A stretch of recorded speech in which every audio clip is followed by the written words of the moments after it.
today. What's up, kid? Excuse me, brothers. Can you get the frick off the stage? We need to sound check, please. Okay. Yeah. Oh, okay, then. All right. Well, Jeff, doggy dog, just doesn't quite fit, does it? But great afternoon of basketball we're getting ready for. Both teams in with a chance to close out the series. It will be war out there today, and it's game time. Let's join our commentators, Jeff Green and Steve Carfino. Yeah, it should be a great one here at Invercargill, and then we are at the southernmost place on earth. It is very cold outside. It's pretty cold outside, but it's going to be very, very hot inside this gymnasium today because, you know, the Australian Boomers, game 1, beat the All Blacks by 30. That man on screen right there brought his team back last night for a 5-point win. That's a 35-point turnaround. Game 3 is about to happen. What do you feel, Steve? You know, right now we've seen the players, we've talked to a few of the players and coaches. What do you think? Well, I think that Brian Gorgon, when I spoke to him before the game, he was most disappointed at how poorly they executed at the end of the game. He feels like New Zealand, they had their backs to the wall. They did a good job of getting themselves in a position to win the game. And Australia had their chances too. He was just disappointed with their lack of execution down the stretch. Well, you know, from the All Blacks point of view, they want to try and contain Shane Heal again. They did a good job for 3/4 of the game last night, but, you know, in that third quarter, he exploded for 15 points. I know Coach Baldwin also wants to be able to attack the basket, as they showed last night. That was the key to their win. Other than the great defensive effort, they really did put pressure on the interior defense of the Boomers.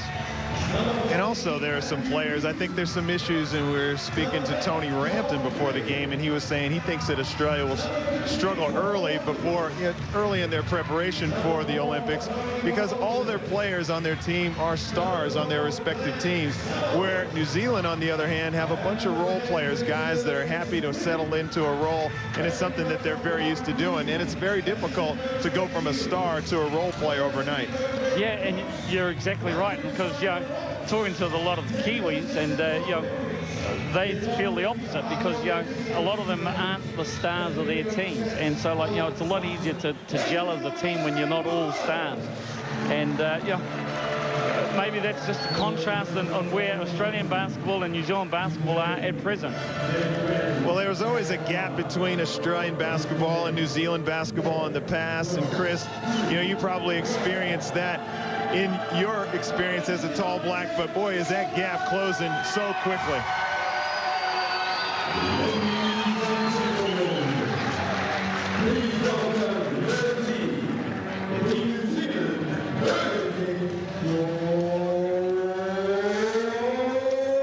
Well, Steve, you know, we're right now, Chris is unavailable to talk to us right now, but, you know, at the end of the day, you're right. The gap is closing quickly, very quickly. And, you know, it shows by the New Zealand Breakers, you know, now in the Australian League. And, you know, they'll go better this year. They'll get better as the years go by and challenge for the championship. So, you know, but that's great for Oceania basketball in this part of the world, because, you know, the powerhouses are up in the USA and up in Europe. And, you know, these guys, this is what it's all about. And, you know, guys like Sparky Tickle on screen there, you know, and Brendan Polyplane, you know, they play overseas in Europe. And just like Australians have for many, many years, you know, that's what it's all about. And how big of a blow is it that Tony Rampton won't play tonight, because they believe that he may have broken his thumb, and that would be a huge setback, not in just this basketball game, but going to the Olympics in Athens. Well, you know, we both talked to Tony prior to the game, and, you know, he was very, very disappointed that, one, he couldn't be part of the action, because he felt it was going to be very physical today, this game 3 of the decider of the series. And, you know, obviously his disappointment is going to be if he can't make the Olympic team because of that broken thumb. And he's going to see a specialist tomorrow once we get back to Auckland and see where he goes. And we'll see him just coming on shot there, Tony Rampton, with that broken thumb. Well, the Tall Blacks really took it to Australia in last night's game in Christchurch, and I think one of the things that was obvious was no Chris Anstey and no Sam McKinnon. Those guys are out due to injury, and I think that although they have a team full of stars, those are experienced boomers with international experience, and I think it showed when New Zealand stepped up the intensity. They really struggled to execute. Yeah, they certainly did, and that's what we're playing for, the Al Ramsay Shield. And, you know, we're about to go into the national anthems now.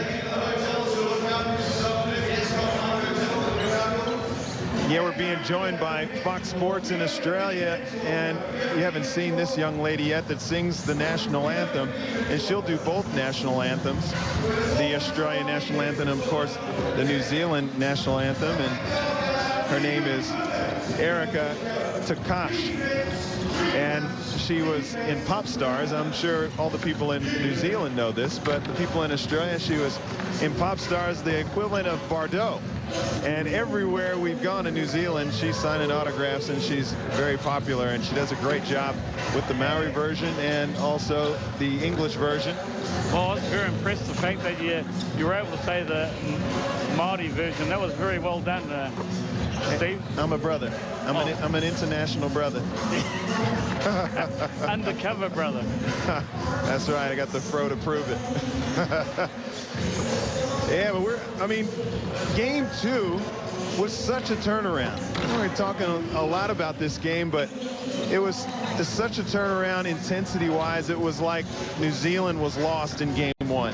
Game 2, they came out with obvious intensity, but also they executed through some really tough patches. Shane Heal had a 15-point third quarter, tied the game up at 66, and then New Zealand just got themselves back together, pulled their poise back in, went back to their game plan of what they had been doing so well for 3 quarters, or most of 3 quarters, and then just outplayed Australia in the 4th.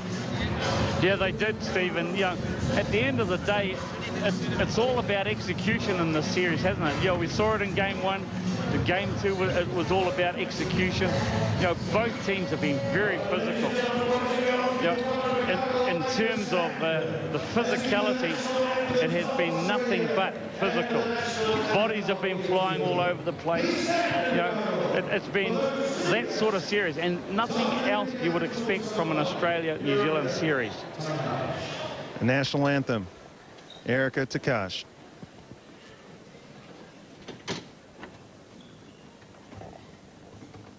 Australians, oh, let us rejoice, for we are young and free. We've golden soil and wealth for toil. Our home is good by sea.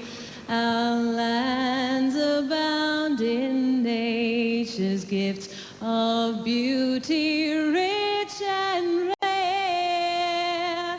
In history's page, let every stage advance Australia fair. In joyful strains, then let us sing, advance Australia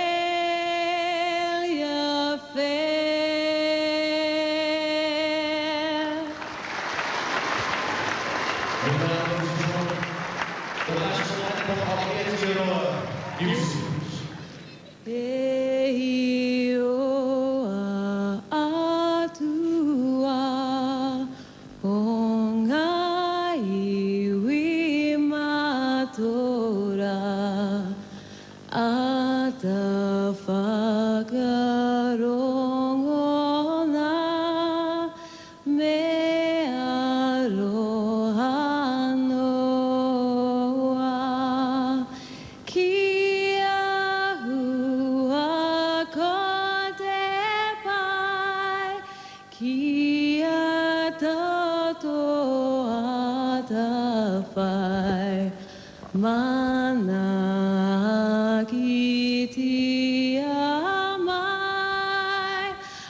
God of nations, at thy feet.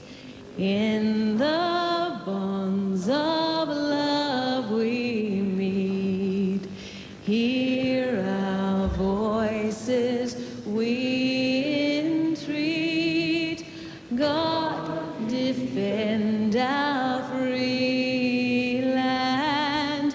God, Pacific's triple star, from the shafts of strife and war, make her praises heard afar. God, defend New Zealand.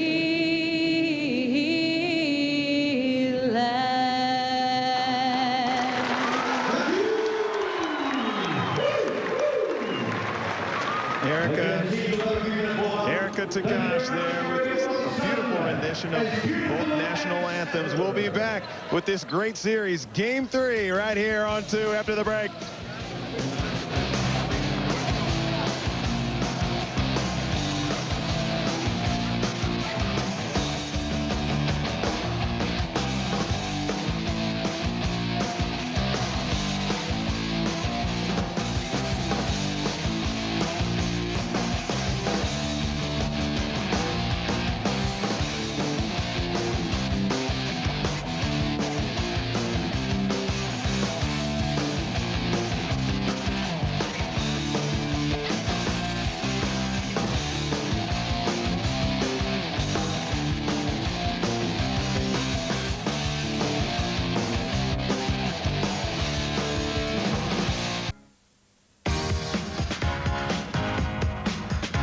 Welcome back to the Jeep International Series here at Game 3. And let's get into those starting fives right away and check out how both of these teams line up. It's Dickel Jones, Book at the center, Pero Cameron and Craig Bradshaw, the starting five for the Tall Blacks. And it's Jason Smith and Shane Heal in the backcourt for the Boomers. Andrew Bogut will again start at center.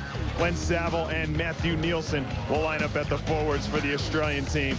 And coming off the bench, Paulie Blank will get another look for the Tall Blacks. Hanari, who had an excellent game. Olsen with the spot-up threes. Boucher, Hummock, Ray, and Tate. And the Boomers, who you know were very deep. Well, we're about to see the hawker. This is one of my favorite things. I know you guys see it all the time.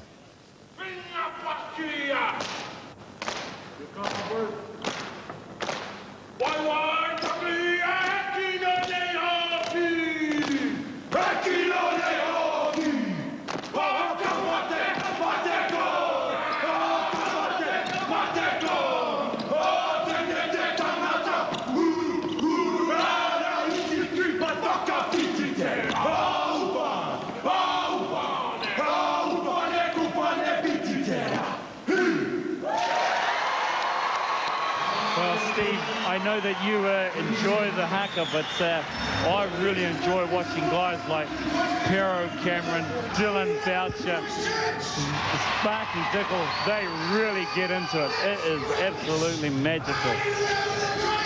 And these are our officials for tonight's game. Gavin Few, Dallas Pickering, and Jamie Hickey. Come on. And Shane Heal, who had a big third quarter in Game 2 of this series. 15 points in the third to bring Australia back to level. But the Tall Blacks got refocused and got it done. Game 3 just about to be underway. In Invercargill, New Zealand. Can't say I ever heard of that before we flew into this place today. But I hear they're the best oysters in the world here.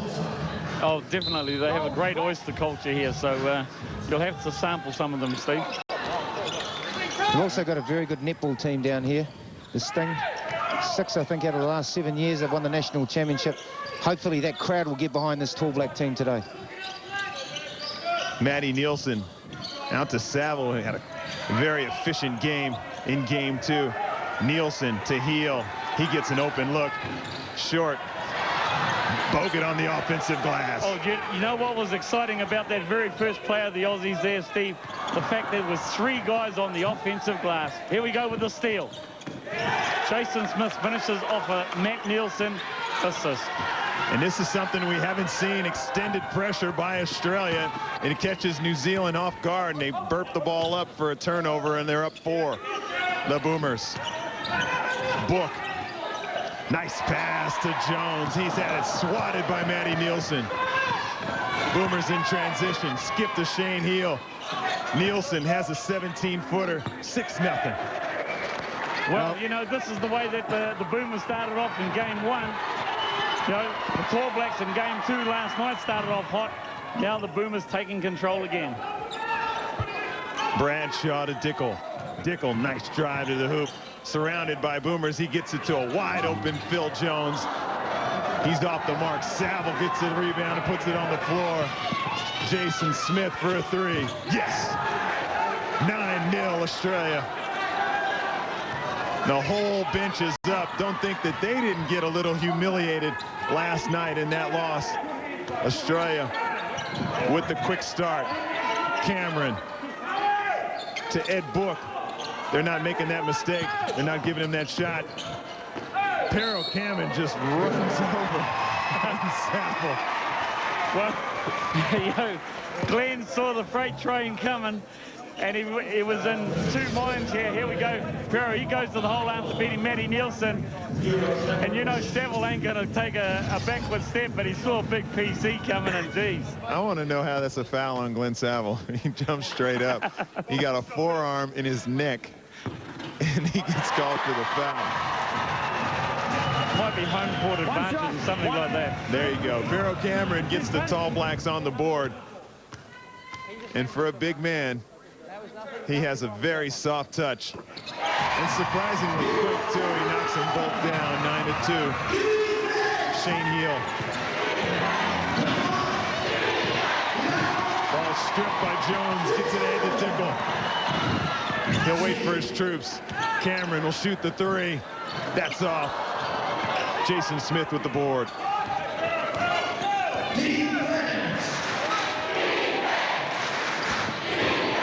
Nielsen to Heel. He turns the corner. Sparky Dickel right on his heels. Nielsen goes right hard. Jump shot by Jason Smith is off. Ball's popped by Matthew Nielsen. We got a late call, but that one's on Pero Cameron for clearing out with that left arm.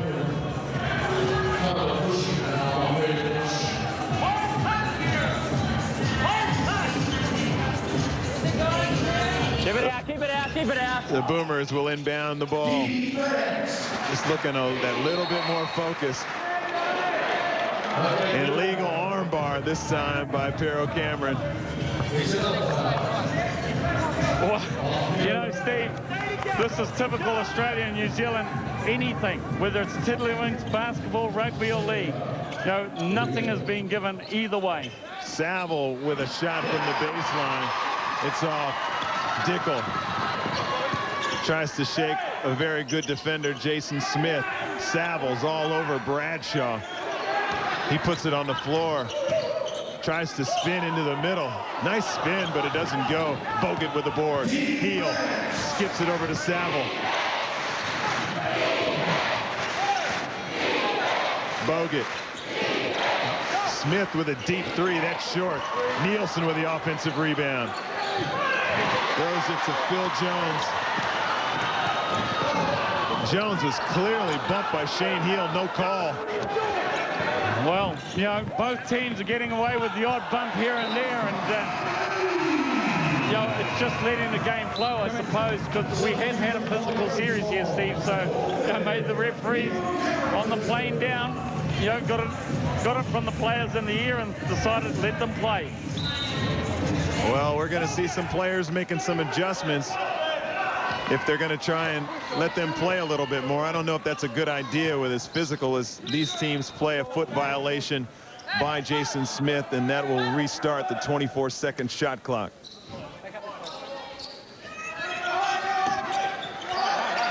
Dickel to inbounds and playing his international ball in Turkey. Dickel thought about the three, gets it to Bradshaw. Dickel for three. That's short. Matty Nielsen pulls down the board. Heel in transition. Bogut has a small man on his back. Nielsen to Saville. Wide open look for three. That's money. And Glenn Saville has really nailed the three-pointer in this series consistently, as we know he can do. That's a travel. Give it down, okay. It's a travel. Tab Baldwin furious at how his player was treated. Bradshaw after the play. Australia, you can see they were outplayed physically last night. It's not going to happen again here in the early stages of three. Jason Smith for a three. That's good. I was thinking the same thing. Tab Baldwin with a timeout. He's going to have some words to the officials.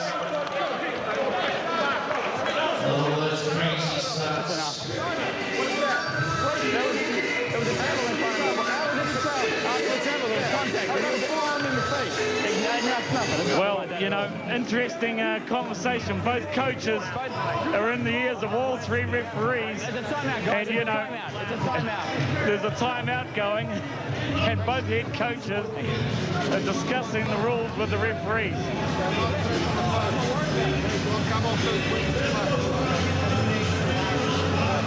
And Brian Gorshin standing there making sure that Tab Baldwin doesn't work the referees too much without him overlooking it. Just by being physical. What did I tell you guys in the locker room? Huh? You just gonna let him knock you on your ass all night? Let's go fist. Let's get action going to the hole. Understand? Let's go 5 and let's go tough. Let's go. D, 1, 2, 3. Tab Baldwin furious. That timeout was mostly to work the referees, but I'm sure he's making sure his team doesn't back down from Australia's very physical start. Oh, he is hot. Okay, Skip, how'd you say? Well, it really has been a contrasting series, hasn't it? It's been up and down, seesaw battle every step of the way. And it's great for the region, Oceania basketball, that these two nations are tough at it. Bogut with another block shot. Saville. Jason Smith. Shane Heel. Heel. Saville. Gets the one-on-one move. Matty Nielsen for a 19-footer. That's good. And Matty Nielsen has hit that consistently. And as you say, 17-2. The Tall Blacks in deep, deep trouble right now. Bradshaw. That's a nice shot. He had a small Shane Heel on his back. Yeah, he was screaming for the ball down low that whole set there. He got the ball eventually and was able to convert against the smallest Shane Heel. Nielsen. He'll spin for a jump hook. That doesn't get the roll, but Andrew Bogut cleans it up. The 19-year-old on the glass. Sparky Dickel with some speed.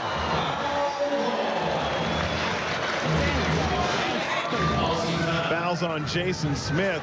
And Matty Nielsen was there in support to get another look at it. Here we go, and Sparky Dickel going down the lane, and take your pick, because look, there's bodies everywhere, as there has been in this whole series. And Sparky Dickel gets a trip to the free throw line, but geez, you know, this is not for the faint-hearted out there, Steve Carpino. No, it is not, and this will be constant intensity as New Zealand try to get themselves back into the game. Aaron Olsen checks in for the Tall Blacks. He was all over Shane Heel when he played in last night's game. But Dickel continues to guard Heel. Saville with a nice drive and nothing but net. Australia are looking the goods. Dickel. Get the arms out. Dickel gets by Heel, and he runs over Jason Smith, throws the ball out of bounds.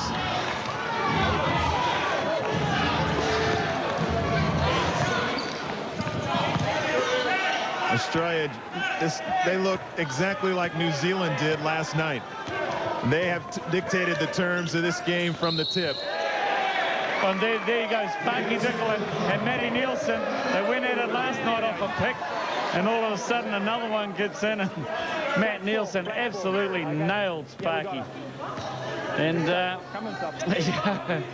don't go after him. Don't go after him, Grace. And there you hear the referee, Gavin Pugh, there on screen, says to Sparky Dickel, don't go after him.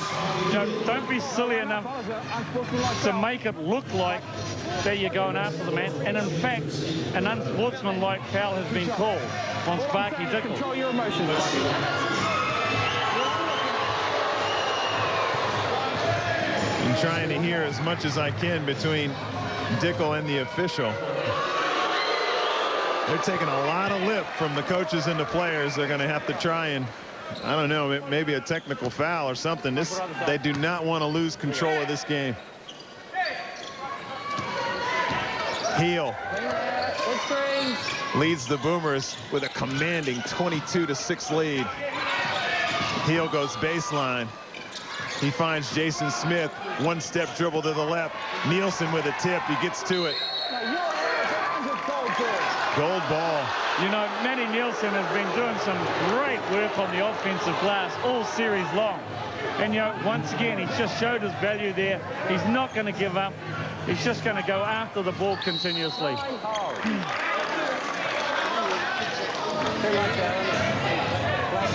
Well, the Boomers felt like they weren't getting calls like that last night. It felt like New Zealand were just blatantly holding them as they tried to screen or come off screens, and they're getting those calls tonight.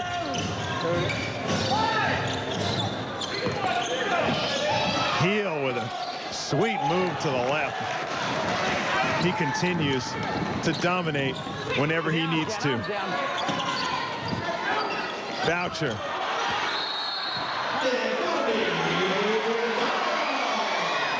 Saville had his hand on his jersey first. Sorry, 6 is David Anderson. It's hard to anticipate where the fouls are because there's so many of them out on the floor at the same time. Got another timeout on the floor. It's the Australian Boomers 24. New Zealand Tall Blacks 6 here in the first quarter, just under 3.5 to play here in Invercargill.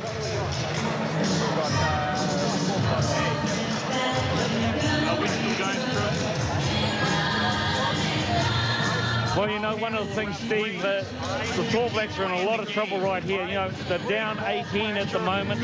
They're also in the penalty with 3.5 minutes to go. You know, Coach Brian Gorgian there, it was pretty tight pre-game. You know, they had a brief word with him, and he wasn't as loose as he was in the first 2 games. But that man there on screen, for the New Zealand viewers, this is an international world-class player, Shane Heel. And I know your Australian viewers know exactly what he's like, but geez, some of the things that people have been saying about you know, someone like Shane Heel, they haven't seen him a lot on television here in New Zealand, and it's been absolutely brilliant. And I think you summed it up by saying an international legend, because there are guys that are students of the game, and he truly understands the international game. He's played in Greece. He's played on numerous Australian teams where he's represented his country internationally. He's a great student of the game, and he gets better every time he puts on the green and gold.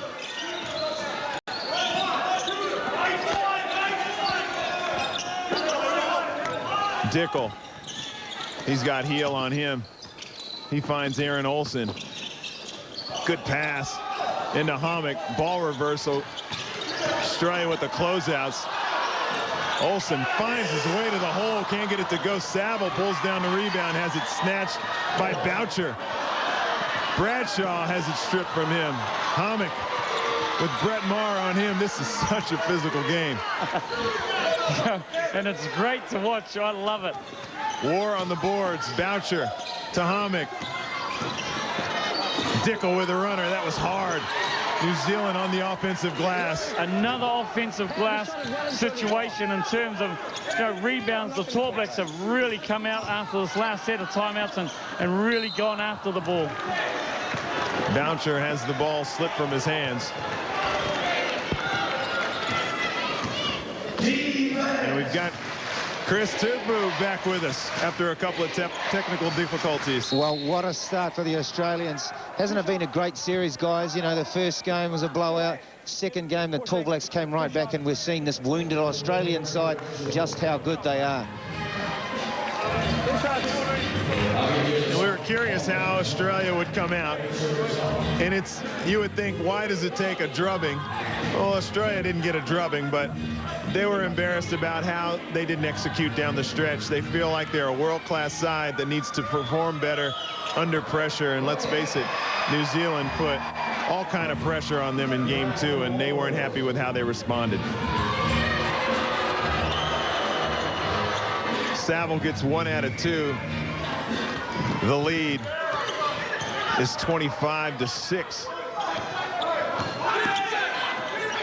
Paulie Blank, who didn't suit up in game 2, gets another run as they finalize their roster after this afternoon's game. Boucher, he'll put it on the hole. A little out of control. Hanare. That's right. Boucher gets a piece of the ball. This crowd is not happy. This crowd is a good crowd. They're working every call. Yeah, they really do work hard. As Chris Tupou said earlier, they've got a netball franchise here which is just as legendary in New Zealand sport, and this crowd knows how to work opposing teams and referees. Heel with a step back. That's short. Hanare with the rebound. Give it out, give it out. Paulie Blank. He has Saville on him. He respects the fact that he can go to the hole hard in contain D there. Paulie Blank throws it out of bounds. New Zealand just looking a little out of sync, and they've got players out on the floor, and they've got to make decisions on their roster. So we're going to see a number of players out there. That's why it's going to be very difficult for them if Australia is really rolling. Is he going to make the decision to try and win this game or try and finalize his roster?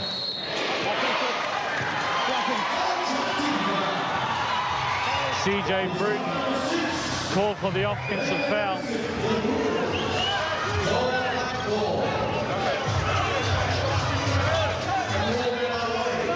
C.J. Bruton and Brett Maher into the game.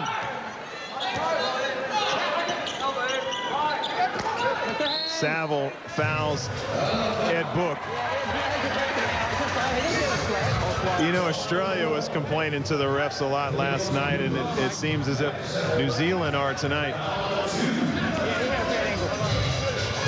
Well, it's been such a physical encounter so far, the whole series, but this first quarter has probably been the most physical we've seen in the 3 matches. Wouldn't you agree? Yeah, I've got to agree with you, Toops, and it really has been tough for any officiating.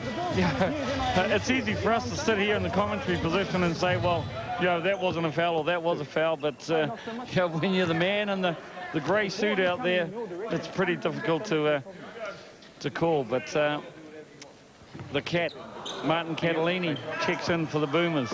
Oh, no doubt. It just seems as if the team that's complaining about the calls is not working through and concentrating as much. It just seemed as if Australia were guilty of that last night. New Zealand might be doing that a little bit much. Isn't that always the case, Steve? You've been on some teams yourself where you don't believe you've got all the calls, and quite often you're the team that's losing. Yeah, that's true.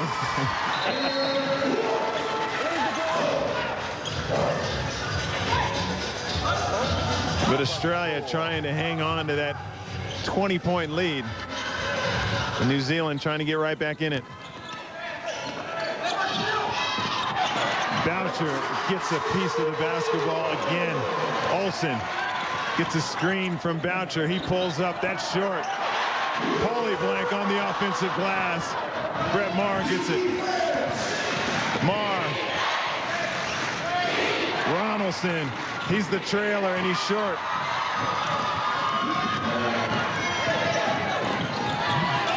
Ed Book. Can he work the low block? He's got one-on-one coverage, and he gets it done. Oh, Ed Book, you know, he was big in game 2. And, you know, let's hope that from the Kiwis' point of view, Steve, that he can come up big in game 3.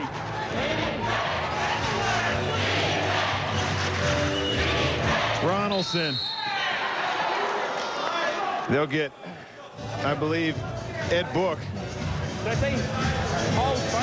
holding the flashing David Anderson from the high post. The Australian coaching staff was working that call for about 10 seconds.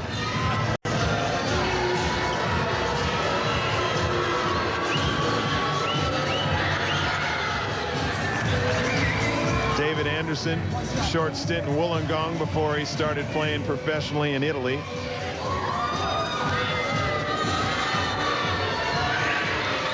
It's the new era of the Australian Boomers with Gaze, Bradke, and Vlahoff all retiring. And that's going to be it. After 1 quarter of play, it's the Australian Boomers out to a commanding lead, 27-8. It's game 3 of the Jeep International Series here on 2.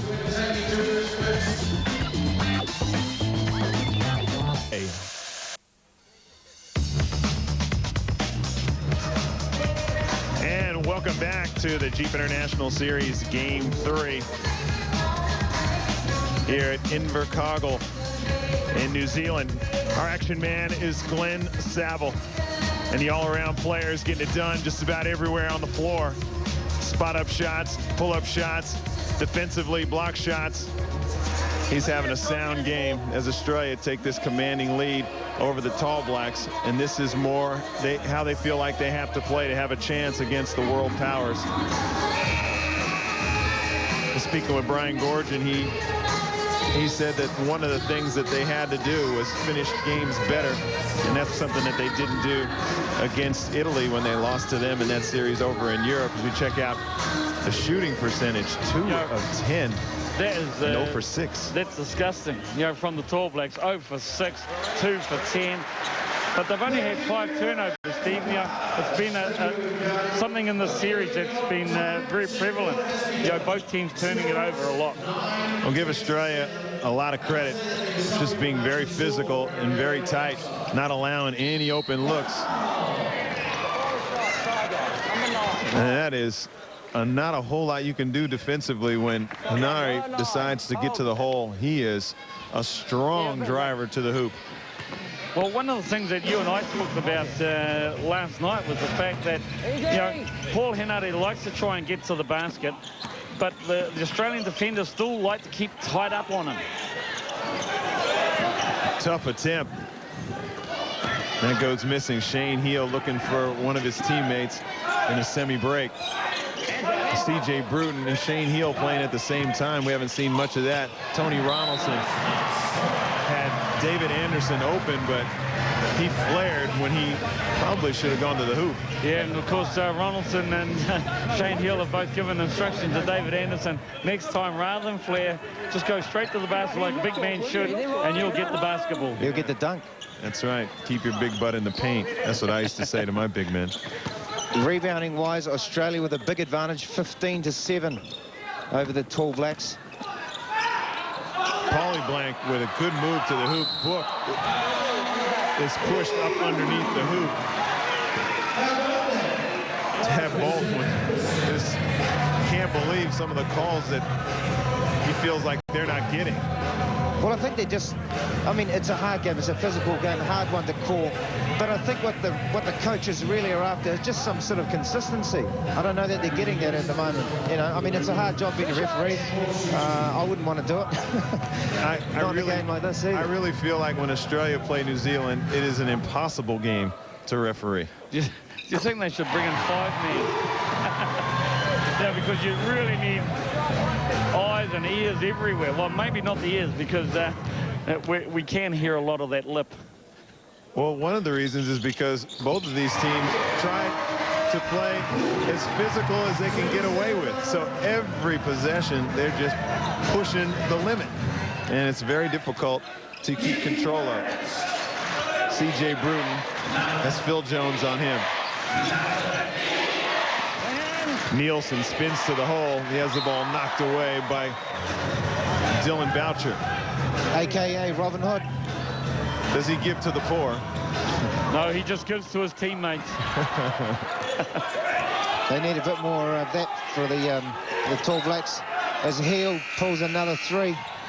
C.J. Bruton with an incredible rebound.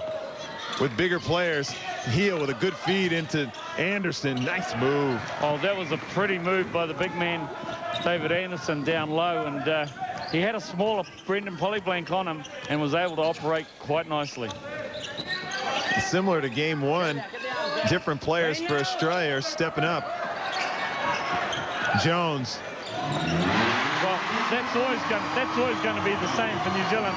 Phil Jones stroking the three from the outside. C.J. Bruton with some handy ball handling skills. Interesting lineup out there. Gorgin's working with Shane Heel and the other point guard, C.J. Bruton, running the front court. Well, there we go. Lineup that New Zealand have. Sorry, Coach. The lineup that New Zealand have is a smaller lineup, so maybe Brian Gorgin just experimenting with that. I'm not even looking on that play. Jamie's right in front of Jamie's in the whole play. CJ makes no mistake from the free throw line. Sporting his bandana. See, he's got his hair in braids. When he takes those braids out, he's got a Ben Wallace look happening. In fact, on New Zealand television, Detroit is not a good word to use around me. I saw your T-shirt. Your Laker T-shirt. I'm a Laker fan. Jones. Book. A good strong board over Matty Nielsen. Book with the snatch through, trying to drive the baseline, is fouled by Matty Nielsen. He'd be a little dirty that Book was able to gobble that rebound up over his back. Get another look. And there we go. Yeah, Matty Nielsen, he had something to complain about. Book was all over his back, but you know, he got the benefit of the doubt. Anderson with a block shot. Just a swarm of defenders. C.J. Bruton is fouled by Hanani. And of course, they're no strangers, Steve, those two, you know, having met each other, you know, in the ANBL. So they know each other's game. And that's probably the thing about these two teams, isn't it? That they do know each other's game, a lot of these players. Heel to Nielsen with the step back. That's short. Dylan Boucher doesn't like the call, but he gets accused of getting the arm of Matty Nielsen. Australia with only 4 points in this quarter. Well, the Kiwis are trying to claw it back, Steve, in terms of, they had a very disappointing first quarter, and they've knuckled down, played some defense. The Australians haven't taken the ball to them as strongly as they did in the first quarter, so, it's one of those things now where both teams are just going to grind it out for a little while. Polyblank spins to the middle. Nice move. For his size, he does a lot of good post moves against taller players and gets the shot away. C.J. Bruton, Jones on him. Catalini. Anderson to C.J. Bruton, fires the three. That's good. Australia with a lot of weapons tonight. Well, C.J. wouldn't have been, too pleased with the way he finished the game last night, but he's come out, playing hard basketball. Real aggressive play there as we see Jonesy drop a basket on him. Well, after dropping the basket on him, that's good sportsmanship. Jonesy goes over. Here we go. Jonesy's got CJ down real low. goes to the left hand, which that's what it's all about. Collected one in the face for his trouble, CJ. Jonesy picks him up afterwards and go to convert the three-point play. Now he's deceptively big. Now he'd be a good 6'5", wouldn't he? Oh, guys, just one. Yeah, he's listed at 6'5", so, you know. What is that in the metric system? Oh, don't even go there. I'm an old-time basketball coach. 6'6". We'll ask the young fella over there. We can get a metric translation. There we go. Paulie Blank. Swing hands, that's good. Jones trying to get some space for himself. Bradshaw. Clean in there. Oh, very close to having happy feet. Paulie Blank. Another nice move. That one's short. Bogut pulls down the board. It's a heel. Nielsen. He gets to the hole. Oh, that was a lovely move by Matty Nielsen, the big fella.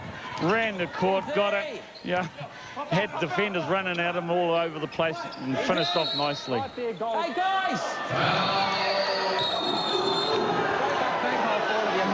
You see there's no love lost between. There you go, guys. Well, you know, the funny thing is, on the plane, we had the chartered plane, and all the teams travel together.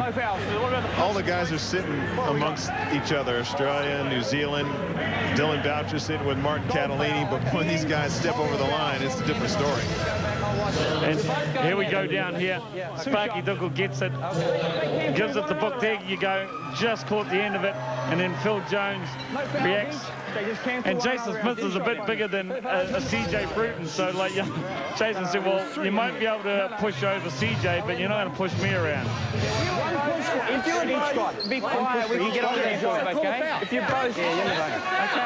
If you both be quiet, we can get on with the job. The first one, those other two just went out, so you go back to the original. Well, everyone is just having this 2 cents worth. Everyone's putting 2 cents worth in here, Steve. You know, Gorgon and Tab Baldwin, you know, the player Shane Heal, the captain getting on the ref. You know, everyone is involved in this game, and there's a lot at stake, a lot of pride at stake between these two nations. I don't think the officials should let this much chatter go on. Matty Nielsen with a quick move. I agree with you, Steve. I think they should just, you know, make the call, stick with it. And if people, you know, are arguing, give them a tee. We might have to turn these guys' mics off. I'm tired of hearing them myself. Dickel with a bomb, and it goes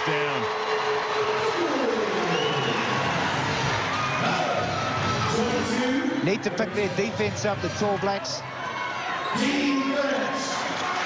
Big series here for New Zealand. That's not a good thing to leave him wide open. Shane Heal's off the mark, though. Jason Smith reverses it back to Shane Heal.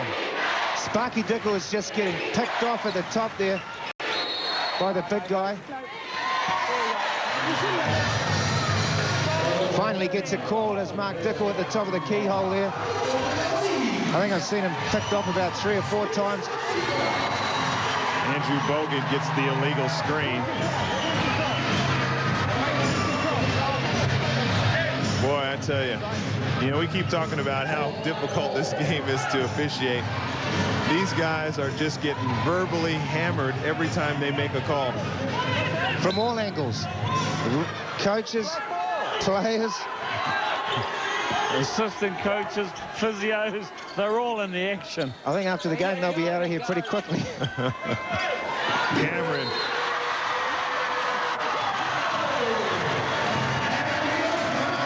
Pero Cameron gets probably away with a push to get open. And then there's a foul called on Matty Nielsen. And here we go. Paulie Blank, nice little lob over, yeah, and we just saw the end where big PC just gave him a little forearm. It was only a little forearm, Steve, to Matty Nielsen's chin, and was able to get an easy basket and convert the three-point play. Well, after a fantastic start from the Boomers, the momentum has definitely swung towards the Tall Blacks as they get yet another call. Offensive push-off from Shane Heal there. Sparky Dickel trying to ignite his team, as he's done so many times before.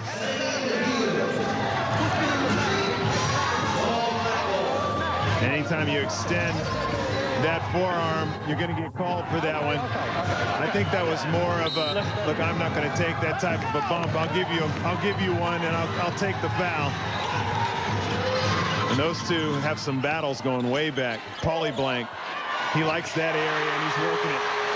And that's what Chris was talking about before. He has got that little stutter step in his dribble that he can go to the basket and pull up over some big players, as he's done again. And there we go. You know, this time Sparky Dickel gets caught with his hand in the cookie jar. Shane Hill, he's happy. So yeah, both point guards gone at it, and as you say, a lot of history between those two.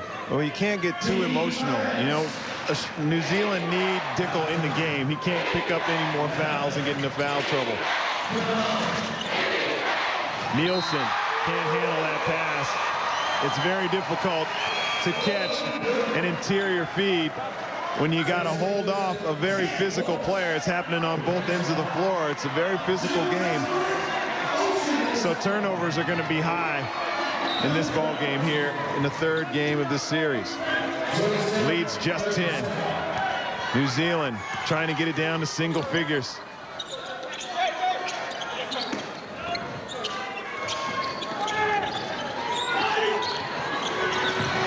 Bradshaw steps up and under. Aaron Olsen comes up with a loose ball. Why did the shot clock change? Well, I was just going to ask the same question, because the ball didn't hit the ring, did it? Well, Dallas Pickering's just run past our commentary bench, and he did say to Glenn Saville, the ball hit the ring. It hit the bottom of the backboard. I don't know what he's watching. I know. Unfortunately, I'm with you. Oh, he's getting the refs are getting hammered by the commentary team too. Why not? Everybody else is giving it to him. It's a physical game every which way you want to look at it. And Phil Jones, Matty Nielsen just gave him a take a seat over there on the Burger King sign. Here we go. Out there. Oh my goodness. I don't know about you, Steve, but the referees do have to cut down on some of the cheap shots. That was cheap. You're kidding, are you? They won't get that one off in time. Well, you're going to try and tell me that shot by Matt Nielsen was not cheap on Phil Jones? It was a foul, but it wasn't cheap. It wasn't like he was up in the air. Please. Now, see, you're tripping now. Come over here. Stay unbiased. I know Tubes can't stay. He can't be unbiased, but, you know. Jones throws that one out of bounds. Was it tipped? Yes, it was. Well, it's all go here, Steve. The commentary team, we said it at the beginning of the series, wasn't it? It was going to go blow for blow, on the court, off the court, in the commentary box, and nothing has changed with game 3 start. That's right. You know, I'm not gonna agree with everything you say. I think it was a foul, yes, but I don't think it was cheap, especially in a game that is so physical. Concentrate on the fundamentals defensively. No penetration. Hey, let's get a big guy down. Boomer 67% from the field, just 30 outside the arc. All right. So now, Cam, give me the board. 11 turnovers. Hey, when we come out down screen, dribble, take it out. We'll get one on a deep tech. Go through swing 2. Mix in thumbs. Swing 2 and thumbs. All right? We got to play the D down this end without fouling. All right? Hey, we're going dribble to Perro's side. Whoever's Perro's going dribble that way, we'll get him out. You got it. Here we go.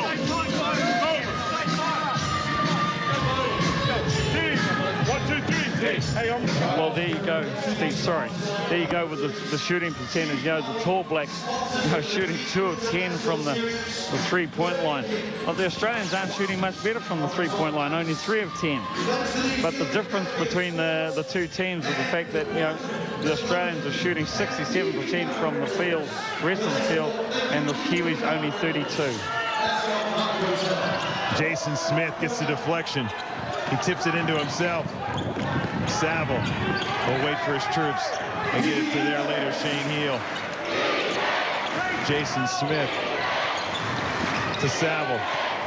He tries to get a better angle. Nielsen to Heel. Nielsen with a 17-footer. That's good defensive pressure. Makes him miss that shot. New Zealand have done a great job creeping back into this game. They have. Indeed, they have done a great job. You know, after that, such a barrage of shots at the start there from Australia, they have definitely clawed themselves back into this game. Jones, good pull-up. That has to go very high over Matty Nielsen. Boomer basketball. Just over 2 minutes to play till halftime. Heel is covered by Aaron Olsen. Have good hands, Nine. Good And hands. he's done a good job on Shane Heel. Yeah, you know, he was partly responsible for quietening down Shane Heel last night after he exploded in that 15-point third quarter. Matty Nielsen with Bradshaw all over him. You know, Matty Nielsen, he's just so tough wherever he is on the basketball court, whether it's down low on the block, or whether it's in the wing. You know, as a defender, you just have nightmares saying, geez, what is Matt Nielsen going to do to me tonight? Is he going to go hard at me on the block, or is he going to just kill me from the outside? One of the things I like about Matt Nielsen is his footwork. For a big guy, he's got real good footwork, and he can handle the rock. Yeah, that's a mean combination, isn't it? You're 6'9" and long and run and do all those things. And he's got a tremendous work ethic under the coach, Brian Gorgon, who's his club coach as well. Cameron with a wide open three. He tries to stick that, can't do it. Bradshaw. That's why Tab loves him. Jones, he can't get it to go. Loose ball, Shane Heel has numbers. And he runs over Phil Jones. Nobody had possession. Good no call, I thought. Bradshaw with a three. Saville pulls down the rebound. He gives it to Heel. Well, I suppose that's the first mental mistake we've seen from Craig Bradshaw in the three-game series. Not sure if you know, they needed a three-point shot from him in the corner that quick, particularly after they got a good offensive rebound. But you know, it's only his third test against the old foe. Shane Heel is just fired up right now. He hasn't had any calls. That one there called against Aaron Olsen.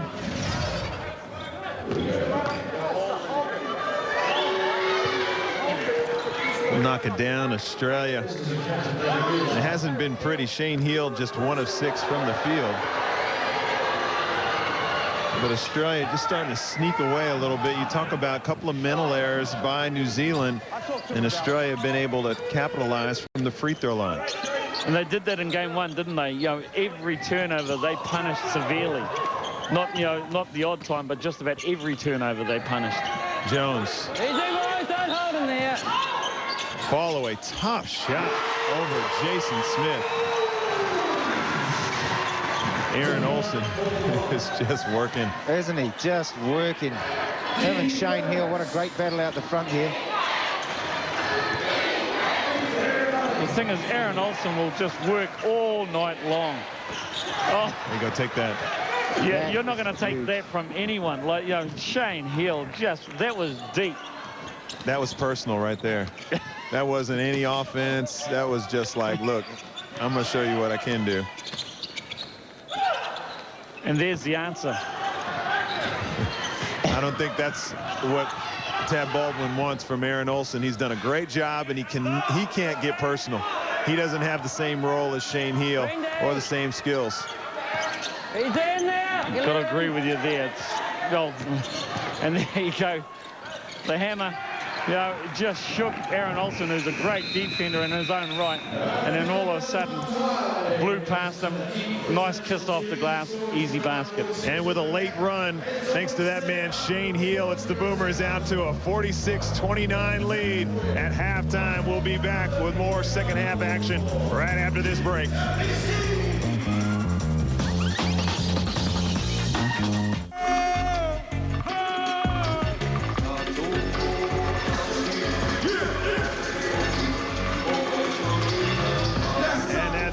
The rapping sound of Kid Kapisi. He's working it over one of New Zealand's leading rappers, and let's check out the action here until halftime. Here in the first quarter, it's Jason Smith. Bombs away for the Boomers as they went to a commanding lead as they were on fire, hitting their first 3 shots outside the arc. Matt Nielsen does that in the second quarter. New Zealand started to make their little bit of a comeback. Phil Jones with a 3-point shot, and then he's got the smaller C.J. Bruton. He just runs him over, but he gives him a hand up. And New Zealand got the lead down to 10. But the Boomers finished the quarter off very strong as they took a sizable lead, 46-29. And my man, Chris Tupu's on the sideline. Well, we knew it was going to be a physical encounter.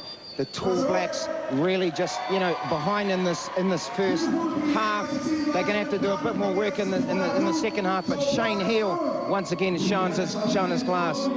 Yeah, one of the things that the Tall Blacks are going to have to do, Chris, is that they're going to have to contain Shane Heal. And, you know, he is just everywhere. He can shoot the 3. He can back people down as he does here. And that was a great shake and bake move. And he goes to the basket and finishes off nice and clean. That's what they're going up against today. And it's going to be very difficult to stop him because a lot of teams around the world haven't been able to stop him. Well, they're like a wounded animal, like we were last night, but they've really come out, and the Tall Blacks are going to have to do more of the work that someone like Brendan Polyblank's come in and that kind of, you know, work rate that he's been giving the Tall Blacks. Yeah, he does. And, you know, Brendan Polyblank, he's a lot shorter than he plays. You know, inside there against David Anderson, you know, that's a nice move. He gets the ball in the wings here, goes down deep again over Andrew Bogut. You know, it's very difficult. And for the youngster, it's been hard for him to play against the big guys. But, you know, the Australians are big, and he's going to have to adjust his game. But we can do more of it. Well, can they do it, the Tall Blacks? We're going to have lots more action in the second half. We hope so. That's right, guys. We'll be back with more entertainment here by Kid Kapisi and all kind of basketball coming your way right after this break.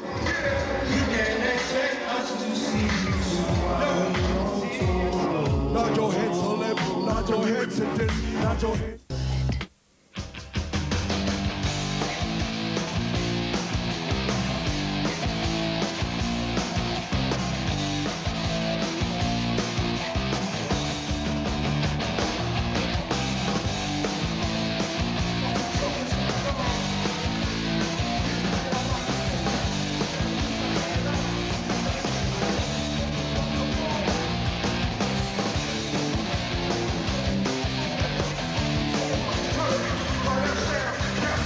The Jeep International Series Game 3 on 2 here in New Zealand and, of course, at Fox Sports in Australia. And we've got ourselves a game. It looked a little lopsided early in the piece, but then the Tall Blacks made sure they came back right there on the hands of him.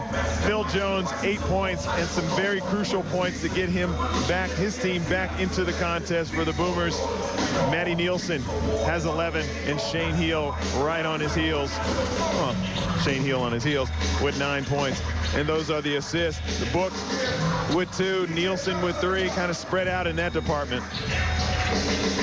Ed Book on the bike. Well, maybe he's just not getting enough workout out there. He's got to keep himself loose. Looks like the seat needs to go up a little bit. It's really a small man's world. Tall Black shooting percentage. Come on, Mr. Green. Well, you know, it's not good. 2 of 14 at this international level.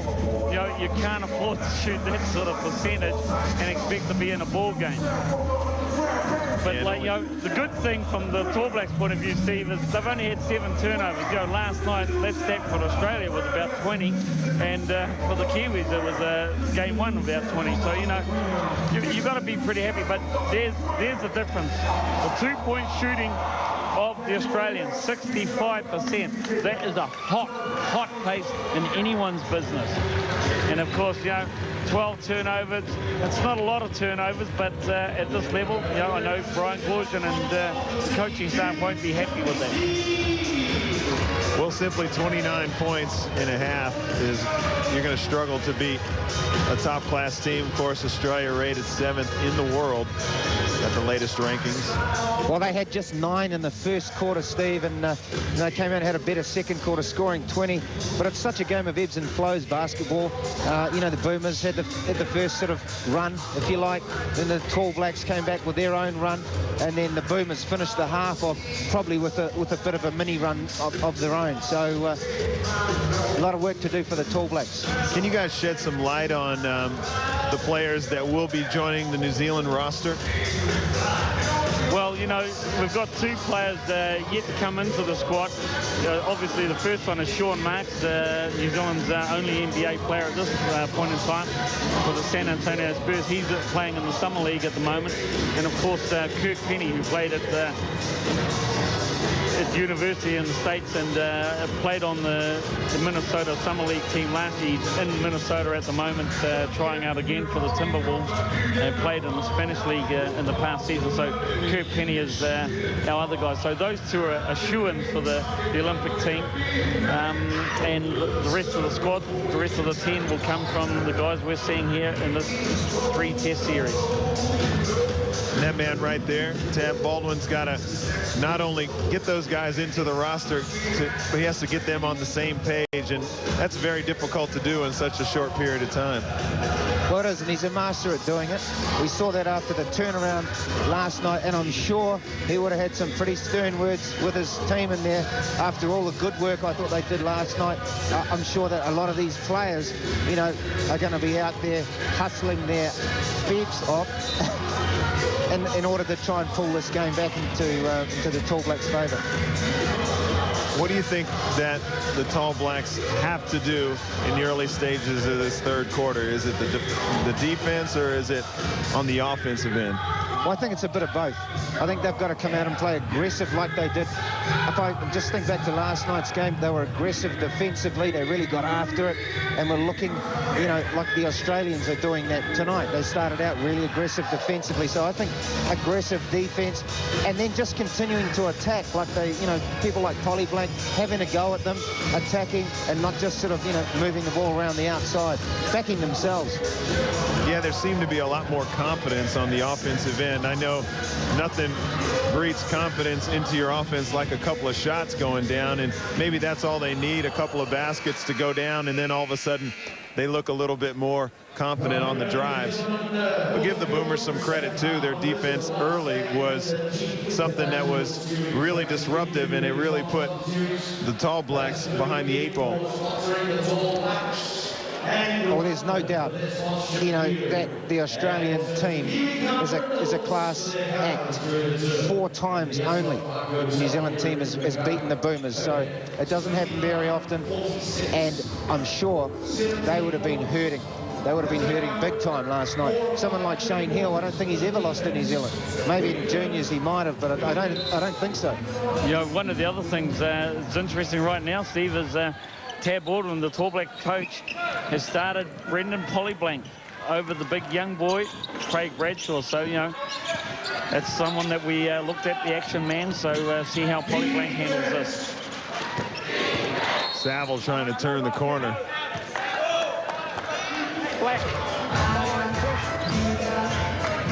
And he's fouled by Brendan Polyblank. Beside ball.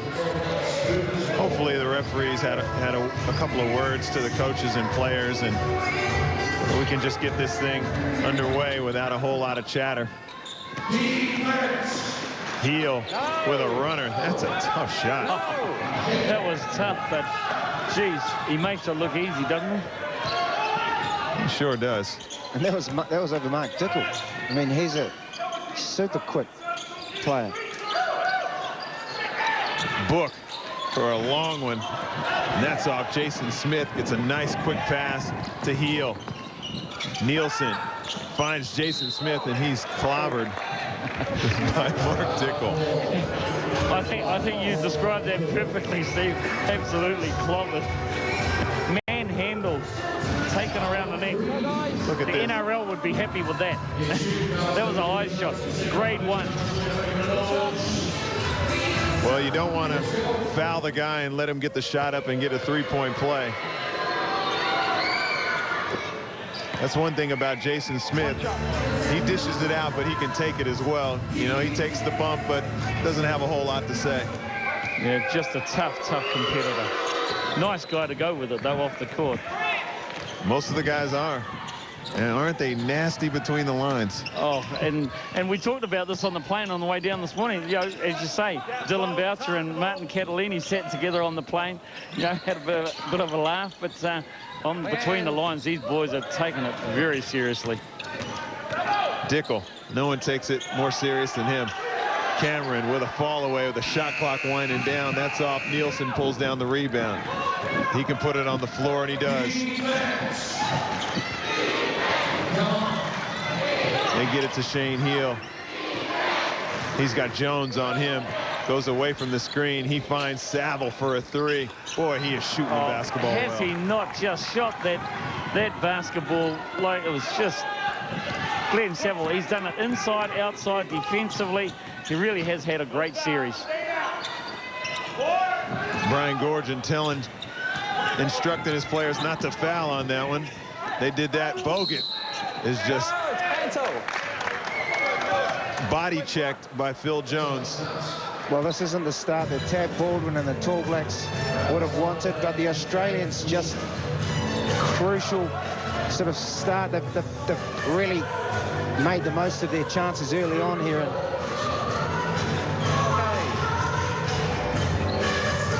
No doubt that Australia has had the more focused start here to the third. Heal for three as Dickel goes behind the screen. Paulie Blank has the ball popped away from him. Good hustle. Gets it back to Dickel. Ball just flipped right out of bounds. And that some of the times, that's what Sparky Dickel can do for you. You know, he's great sometimes, and just once in a while he does something silly just like that, and you know, just pops straight out of his hand for no reason at all. Susceptible to some turnovers when he's constantly going 100 miles an hour, but he does a lot of great things too. Well, that's right. I think it evens out definitely in Sparky's favor as Bogut goes upstairs from a dish, and Shane Heal. Boy, he is long. Gosh. An excellent pass, drive and dish by Shane Heal. And of course, he has the ability to finish, so you can't just stay there and keep your ground.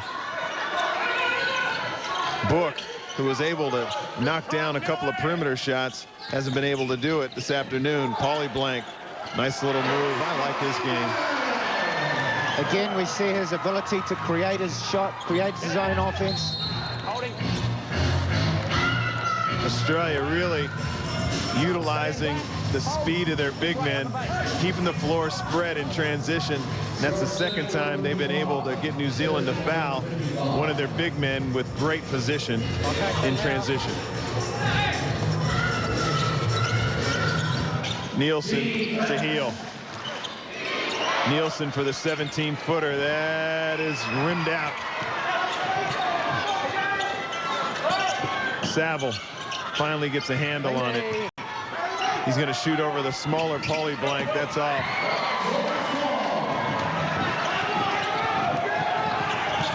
Dickel. Paulie Blank requires a double team. That's some respect. Good pass. Cameron, can he finish? He does.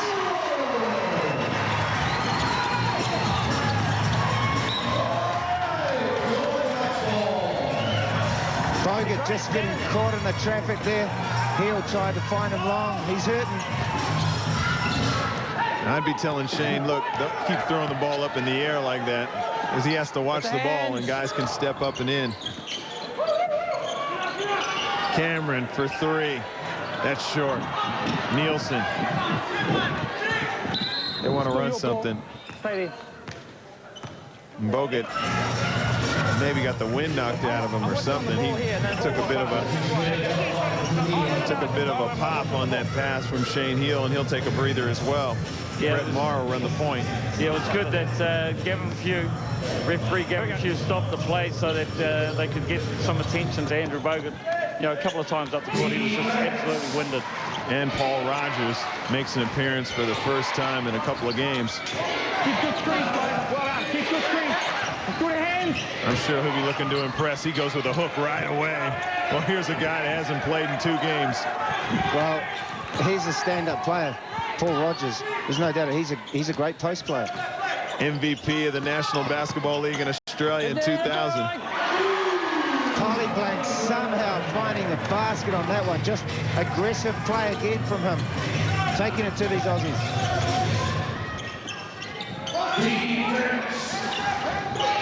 Nielsen with a quick spin. Wow. Oh, that's the big fella going at work. That was a great offensive move in the post and finished underneath the opposite side of the basket.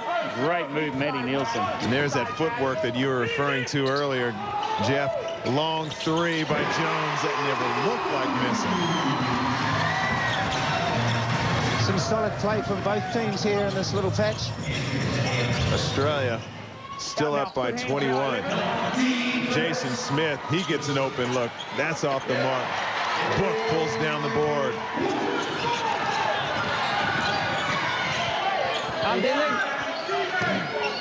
Dickel.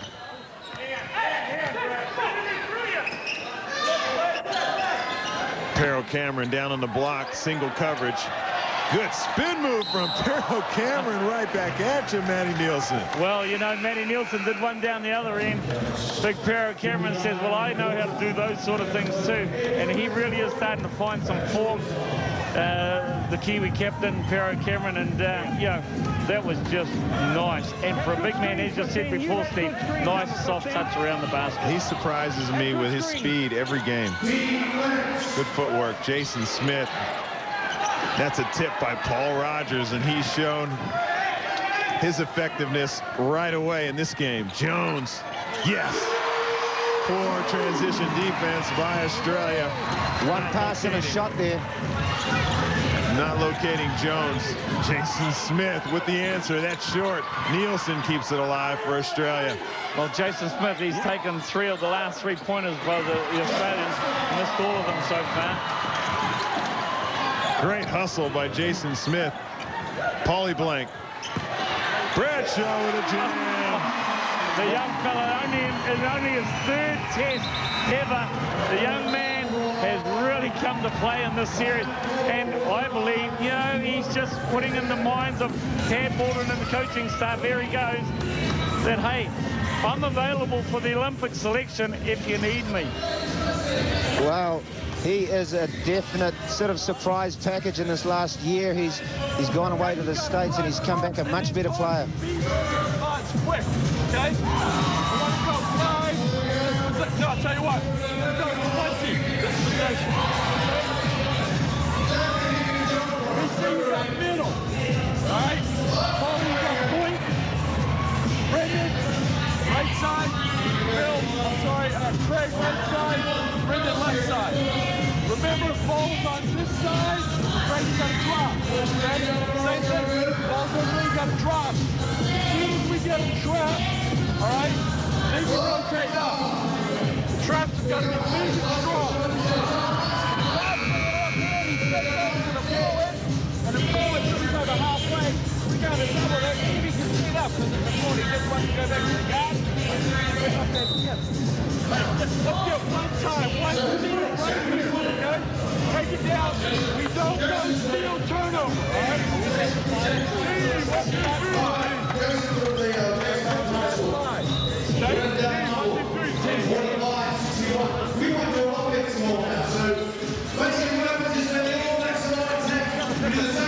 And the top scorers in the match thus far. Jones has had the hot hand for the Tall Blacks. He's got double figures with 14, and Matty Nielsen and Shane Heel leading the way for the Boomers. And he gets a break. C.J. Bruton and Brett Maher will be in the backcourt. Great steal by Cameron. Can he finish? Yes, he does. New Zealand trying to get a run. Crowd getting behind him. Extended pressure. Saville throws the basketball away. Turnover number 2 in 2 possessions. Tad Baldwin very happy. Boy, you want to extend pressure. Those are the results that you want.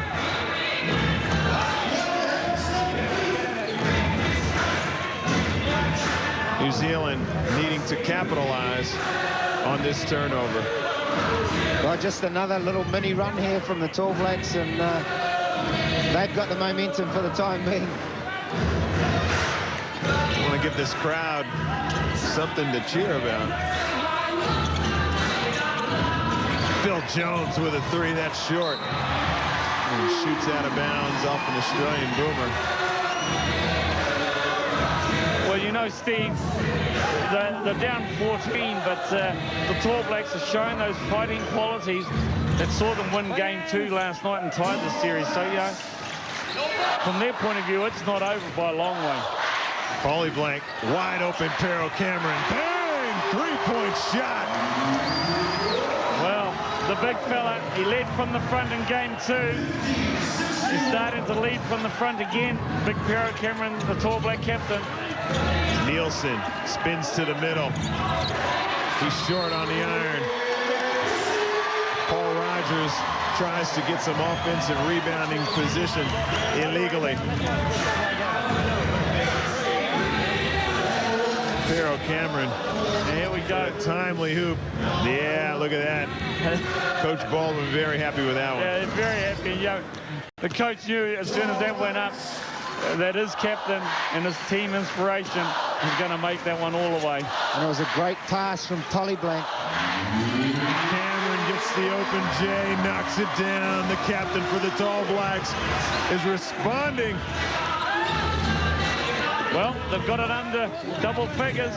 You know, it's down to 9. As I said before, the Tall Blacks don't believe it's over. Saville. Fade away off the glass is short. Cameron tries to come down with a board. He does. The big fella. Playing like a man possessed. Paul Rogers with a foul. Gorgon ringing the changes. Bogut off the bench, as is Heel. Maher and Rogers, they're going to sit down. I think Brian Gorgon senses that the Tall Blacks are getting a bit too close. No kidding.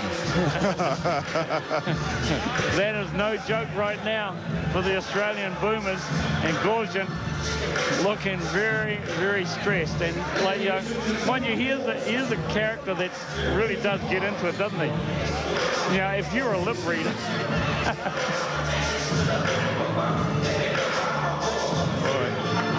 He's given the official an earful, but he wouldn't be happy with his team either, coughing up those turnovers. And a good team, they will punish you. Pero Cameron, those were the result of a couple of turnovers. His perimeter shots, a 2 and a 3, and a 5-point swing. Hanare, Heel on his back. Oh, he's going to take Heel. Backs him down. Loves it in the post, bangs Heel off, doesn't get the roll. Bogut with the rebound. Boomers catch a break. Bit of zone here from the Tall Blacks. Heel's going to knock down something. He's fouled by Phil Jones. Heel had his feet ready to shoot. And anytime you got to do a hard closeout on him, because you got to respect his ability to shoot that 3 so quickly. You got to run at him hard, and then he can get to the hole. And like we spoke about before, he's always conscious of when his team's in the bonus. Might sell that foul a little bit more when they're in the bonus. He does that every time. And, you know, the Boomers, you know, 1:33 to go in the third quarter. They only have 2 team fouls. And as you say, every time a good player, a great player, knows his surroundings, understands what's happening around them. And, you know, whether it's getting the right pass for someone, shooting the right shot, or actually just getting out there and creating something to go to the foul line. Shane Heel with a rare 2 missed free throws. Yeah, I couldn't believe that. Very good free throw shooter, Shane Heel. Pero Cameron. Bogut with another big rebound. Kicks it to Heel. C.J. Bruton. Ball's deflected. Hanari with some good D. Fantastic defense from Paul Hanari. Sorry, Steve. Just like taking candy from a baby. C.J. Bruin just not taking care of the basketball. Trying to find an open player underneath the hoop. Well, Hanari. we've got John really into the game. He hasn't seen any action since game 1. Cameron has Matty Nielsen on him.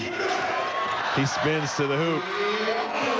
Bradshaw keeps it alive and gets the bucket. Oh, the big young fella, off the Pero Cameron miss, he stuck with it. And an easy putback from him in the end. Australia will get 2 for 1 here. Good quick move by Matty Nielsen. And I hate to say this from New Zealand's point of view, but Matty Nielsen just took him to school down low. Young fella, he's got a lot to learn, but gee, Matty Nielsen is great to watch when he's on fire. When Australia have good spacing, Matty Nielsen is the most dangerous player out on the floor. He's so quick.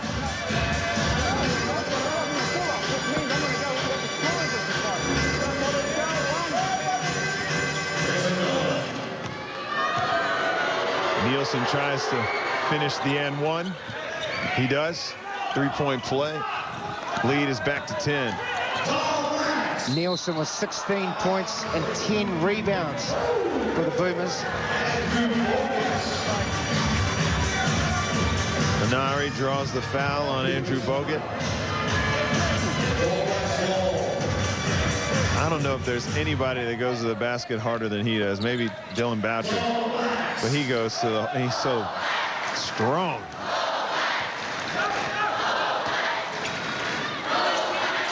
Cameron, speaking of strong, Olsen, he'll drive right past Bogut.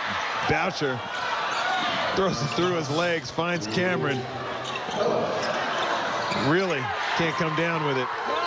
Bradshaw for 3. That's good. The young fella, Craig Bradshaw, just got schooled by Matt Nielsen down one end and comes back and hits the big 3 to keep them within 7, starting for the 4th quarter, Steve. Well, everybody probably thought that was a bad shot, but it was a good result here in the 3rd quarter. It's New Zealand making a run. It's the Boomers 64, New Zealand 57.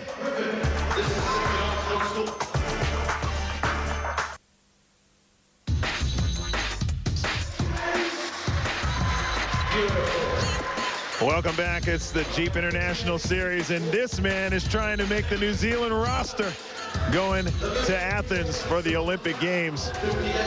Craig Bradshaw, 9 points, 4 rebounds in his minutes out on the floor. Those are his numbers right there. And I'll tell you what, Steve, he's played a lot of minutes for a young fella. 17 minutes up until the end of the 3rd quarter, and only his 3rd test. Well, he's so active, very athletic. Can shoot and post up. Cameron to Hanari. Ooh, that would have been a big shot. Can't get it to go. Jason Smith will bring it up. You could feel the whole building trying to ride that one home. Cameron, boy, he's got some quick hands too. Able to get in front of that passing lane and get the steal. Not only quick, but big. Yeah, very big. Hanari back to Dylan Boucher. Kicks it to Bradshaw. Aaron Olsen. He shoots the 3. That's short. Kept alive. Matty Nielsen. He'll look for Shane Heel. Olsen continues. I was going to say, Steve, Olsen, he'll be looking for Shane Hill too. Yeah, he won't have to look far. He is everywhere he is. Shane Heel with the floater. That rolls out. Hanari. Skip to Pero Cameron. Matty Nielsen addresses the fact that he has knocked down some big 3s and gets to him. Cameron. Single coverage with Matty Nielsen. Bradshaw feeling it from the 3-point line. Boucher with a tremendous tip. Oh, Dylan Boucher just rolls and rolls, agonizingly rolls around, and and drops in. It's 4-point lead to the Boomers. Boomers go to Bogut. Heel. Nielsen. Crosses over, throws it to John Riley. He needs to get one off. Really from the corner, it's good! Oh, John Riley. Yeah, he hadn't played in game 2, and all of a sudden he comes into the 3rd quarter, jacks up a 3 when there was no time on the clock, and nails it. Well, as Andrew Gay's telling me, those are the easiest shots because nobody's second-guessing you for shooting it. Hanari. Oh, nice answer by Paul Henare off the glass. We've got a 4th quarter to dream for right now. Smith has the ball stripped by Hanare. Great work from the New Zealand point guard there. Hustling out front.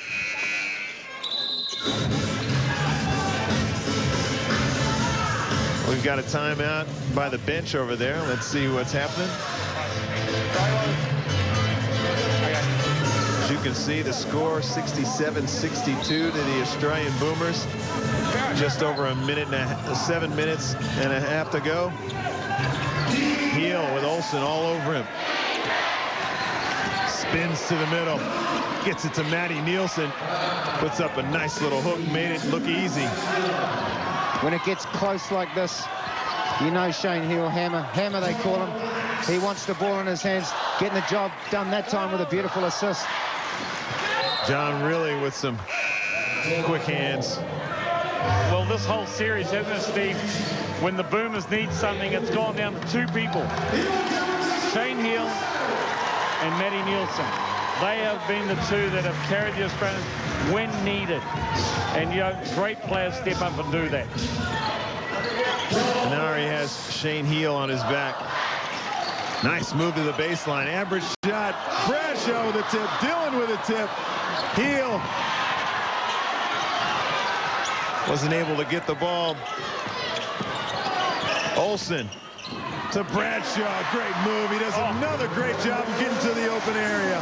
And look, Aaron Olsen created that on that drive to the basket. He is everywhere, AO.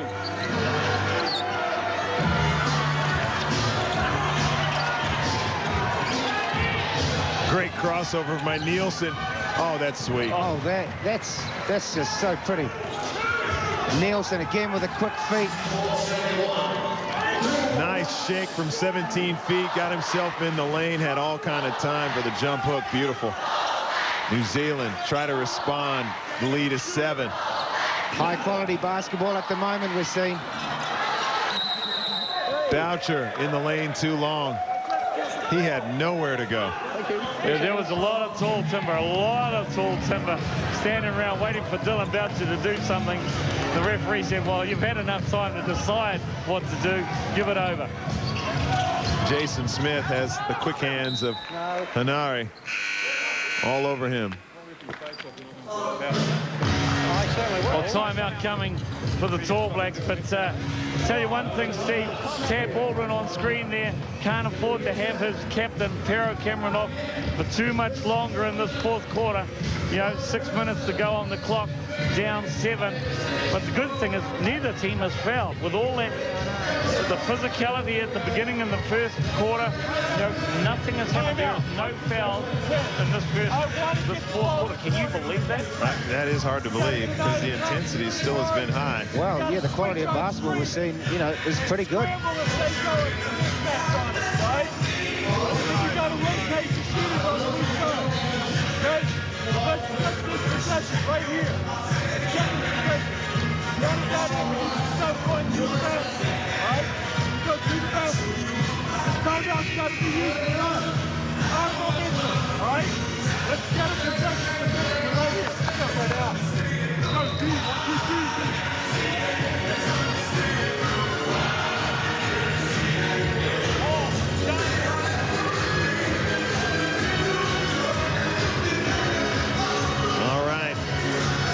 To live action.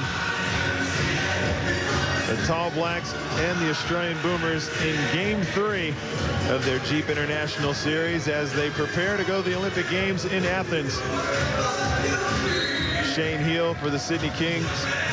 When he played his club ball, is retired, just playing for Australia. Played a season in Greece just recently. Hammer from the Burger King sign. Boy, that was deep. It was straight but short. Long way away. But, you know, when is Pero Cameron and Phil Jones going to come back? That's going to be the key for the Tall Blacks to make this run in this final 5.5 minutes. Dickel for 3. He's wide open. That's short. Bogut tries to keep it alive. He comes down with a rebound. Heel kicks it ahead to Saville. Really. Nielsen with a spin to the baseline. Bogut is thrown out of bounds by Dylan Boucher. And just what you said. Yep, yeah. Tab Borden couldn't afford to keep Pero Cameron and Phil Jones out for too much longer. Now 5 on the clock, down 7. You know, all the cookies are in the jar now. Who's going to come out? On top. Nice call there for that substitution. I'm sure it's no coincidence that you won 4 National League championships here. Bogut. Oh, nice left-hand move to the hoop.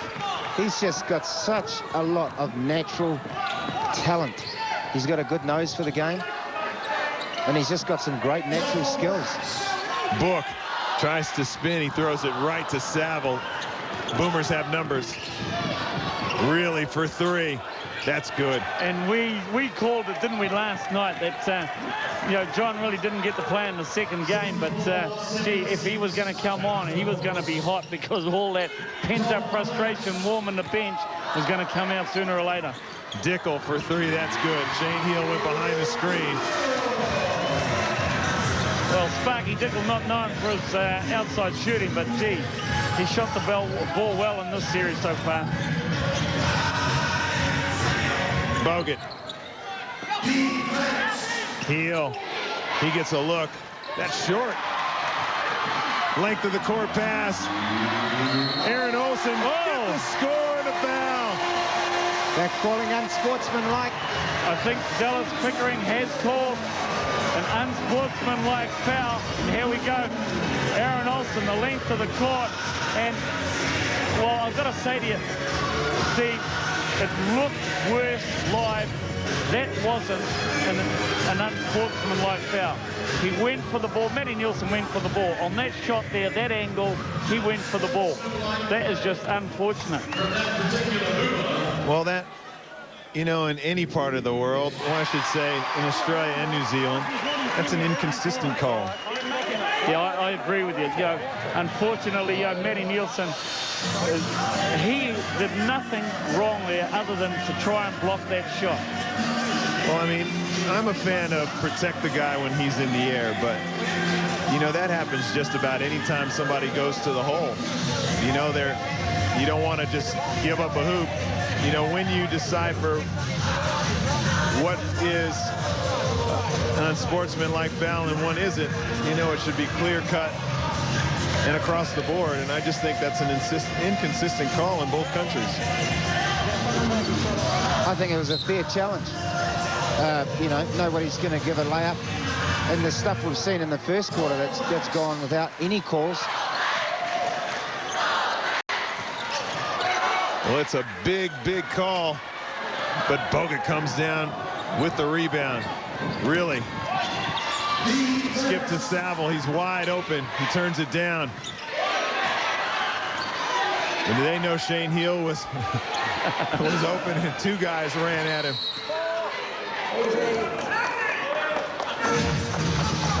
Well, yeah, Sparky Dickel knew that he had a mismatch with Matty Nielsen backing him down. And he got pushed out of the way, and Sparky knew that, you know, little men can't get caught up with the big fellas because you're going to get one in the back of the head if you're not looking. That's right. He knew that was on the funny side, and he's going to be all over Shane Heal. John Riley. Nielsen. Shane. Nice pass back to Nielsen. Oh, what a shot. Oh, what a finish. What a finish by Matty Nielsen. You know, and he is just on fire. And, you know, here we go on the replay. You know, Hammer gets the ball down to Matty Nielsen, double pumps it. Had all sorts of problems with black shirts appearing from nowhere and finishes it off nicely. What a player. In that situation, you don't want to give up a three-point play, but if he grabs his arm, that might be unsportsmanlike. So, you know, that's good basketball, not to make him shoot free throws. At least that's how I was taught. Yep. You know, 50 years ago when I played. The book. I don't think it was 50 years, maybe 40. Nielsen trying to split two defenders. Well, I know one thing a lot of staff have asked, you know, there's a poster of you floating around of your days with the Kings, you know, and those shorts. Do you really play in those shorts that you had on? Well, of course, the poster is in black and white. You notice I'm avoiding that whole short topic. The Boomers on their little mini run. They seem to have the momentum here. 3 minutes, just under 3 minutes to go here. 9-point ball game. Trapping defense. Ball's thrown right to Pero Cameron.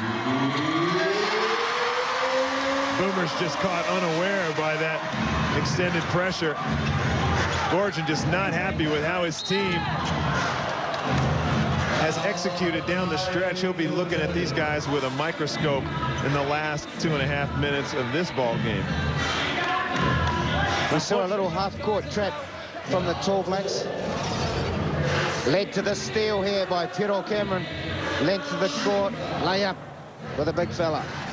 Well, the problem that the Tall Blacks have got in the last 2.5 minutes is that, you know, 5 fouls. You know, so they are in the penalty now. Every foul the Tall Blacks make, someone will be going to the line. Well, this is about closing out games, too, is knocking down your free throws. One shot. You can't have better stats than Andrew Bogut there. You know, 10 boards. You know, this could be for his double-double. He does. You know, he's done stellar work. Stellar work. And we're going to see a lot more of that kid over the years playing for the Boomers. Cameron. Jones. He tried to cross over Saville. Great defender, Glenn Saville. He was determined to get him, and he got him. Jones, he didn't want to do anything else but shoot that basketball. He crossed them 3 or 4 times. Did he want that one or what? Man, the real deal. John Riley. Skip to Saville. Heel to Nielsen. Shane Heel. The shot clock winding down, shoots the floater, half hook, funny. He's got just all kinds of moves from everywhere, Shane Hill. Dickel. Bradshaw. Jones, he's going to launch that thing with a lot of arc, and it's down. Oh, what a shot. What a shot the Reefs can get from real deep. But, gee, the Tall Blacks aren't out of it yet. 133, 6 down. Need a stop here, the Tall Blacks. Saville. Bogut. Ooh, that was close to being a steal. That was so close. Jones gets his arms tied up with Matty Nielsen, and he'll go to the free throw line. Yeah, good point. Yeah, and the other thing that was bad about this here we go. Yeah, Jonesy just about got it, but the thing was, there was only 4 seconds left on the shot clock. And, you know, as coaches, you just pull whatever hair you've got left out and throw it all over the place when your players play good defense and all of a sudden bail someone out with a cheap foul like that. Yeah, like Chris Tupu pointed out, only 4 seconds left on the shot clock. Or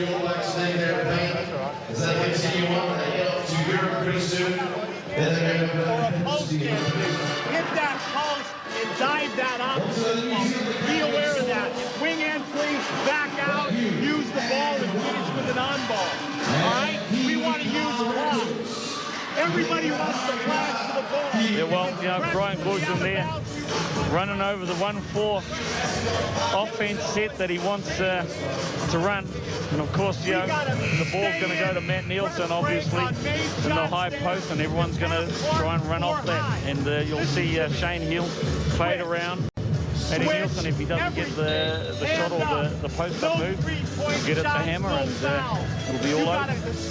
I know one thing they have to address is Phil Jones just got that three off a little too easy last time. I mean, he is their main threat. You want them to put the ball on the floor and earn it a bit more. Not their best shooter to get a relatively good look outside the three-point line. Yeah, you don't want them to catch and shoot that easily. As you say, you want Phil to do a lot of work. And having said that, Tad Baldwin has taken Phil Jones out and brought Aaron Olsen back. So this is a two-pronged move by Tad Baldwin. One, Aaron plays a bit better defense in terms of being able to stop maybe a Riley or a Shane Hill. And on the other end, he can also shoot the basketball. Would you have made that move? One shot. Oh, it's easy for me on the sideline. That's Steve. not what I asked you. There's no pressure. Of course I would have made that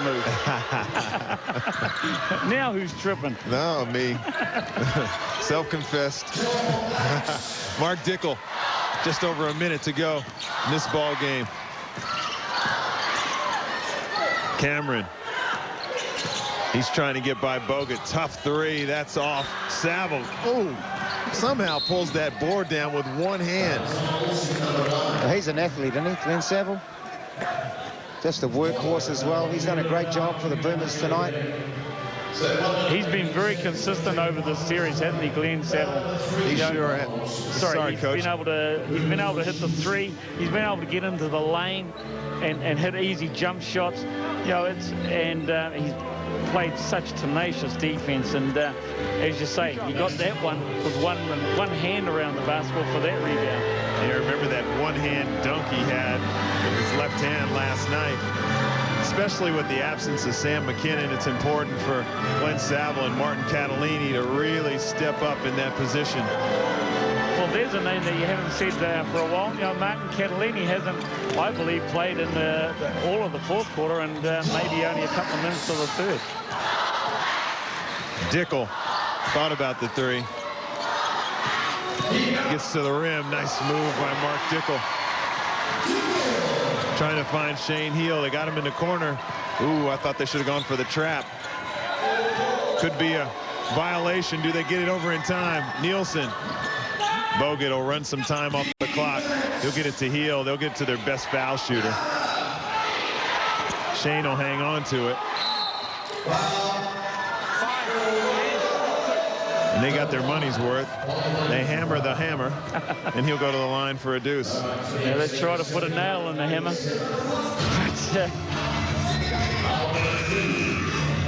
But, the Tall Blacks have fought valiantly here, Steve.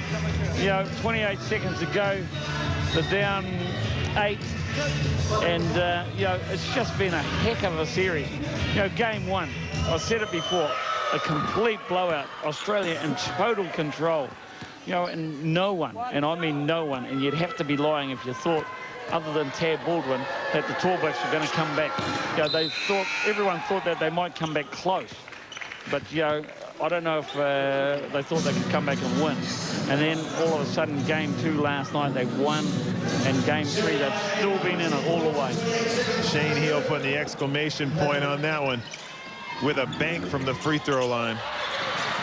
And that was intentional. His trademark. As C.J. Bruton checks into the game for Shane Hill. And this thing is over. 10-point lead. 89-79. Andrew Bogut goes to the line for Australia. So they drop a couple of games to Italy while they're over there. Beat France and Croatia twice. And they pick up 2 wins and a loss against New Zealand. Well, I'll put you on the spot now, Steve Carfino. We know the Boomers, their goal is to win a medal. With what you've seen now live, in this last 3-game series against the Tall Blacks. Are they going to win a medal? With their performance, if they win over there right now, no. Well, you heard it here. You know, but the game isn't played on paper. And, you know, no one would have thought that New Zealand would have done as well as they did at the World Championship. That's the beauty of this game. But if you want my opinion, I never dodge a question. I don't think so. No. Okay, and that's what sport's all about, unpredictability. And there we go. That has been a great series. It didn't look like it after game 1, but the Jeep International Series went to 3 games. And it was split after this one, and we have the decider, and the Boomers pull out the win, 90-79. An impressive win for the Boomers, who had the Tall Blacks really make a run at them and make it a game. Once again, thank you very much for coming out this warm Sunday afternoon. Guys shaking hands, and like we spoke about before, Jeff, they're friends again. Yeah, absolutely, because, you know, that's what it's all about. You know, both teams, the media, they've all flown around together, and, you know, that's what it's all about. And Chris Tupu has the captain, Shane Heel, at center court. Shane, tough series for you, but good result. Yeah, it was a great result. You know, we've got a lot of respect for New Zealand, the way they come out last night, and it's a good series for us because geographically we both struggle with getting games, and you know, years ago you didn't get this sort of competition. Now it's a legit contest. Shane, I've got to ask you, has the gap closed in your eyes between the two countries in basketball sense? Oh, without doubt. I mean, they finished 4th in the world. You earn respect from doing that. And as I said on the first night, they've got a few players missing, but they play as hard as anyone in the world. They grab, they hold, and they make it tough for us. And we've had to learn a lot from this series, and hopefully by playing it, we can be better when the Olympics come around. What's next for you guys, Shane? We've got a 2 or 3 day camp in Melbourne. Then we've got 2 weeks before we go to Yugoslavia in Italy and then get into the village. So time's running out, and that's what I say. These are important, and we've got a long way to go. Well, congratulations on your series win, and best of luck at the Olympics. Yeah, thanks very much. Good on you. Well, the road to the Olympics starts right here for both of these teams. We'll be back to wrap this thing up right after the break.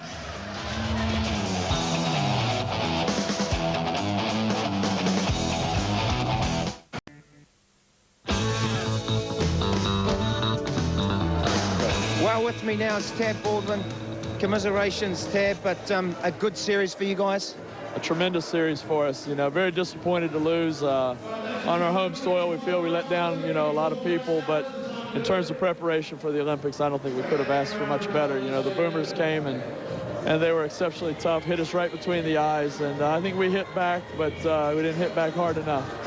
And selection-wise, where to from here?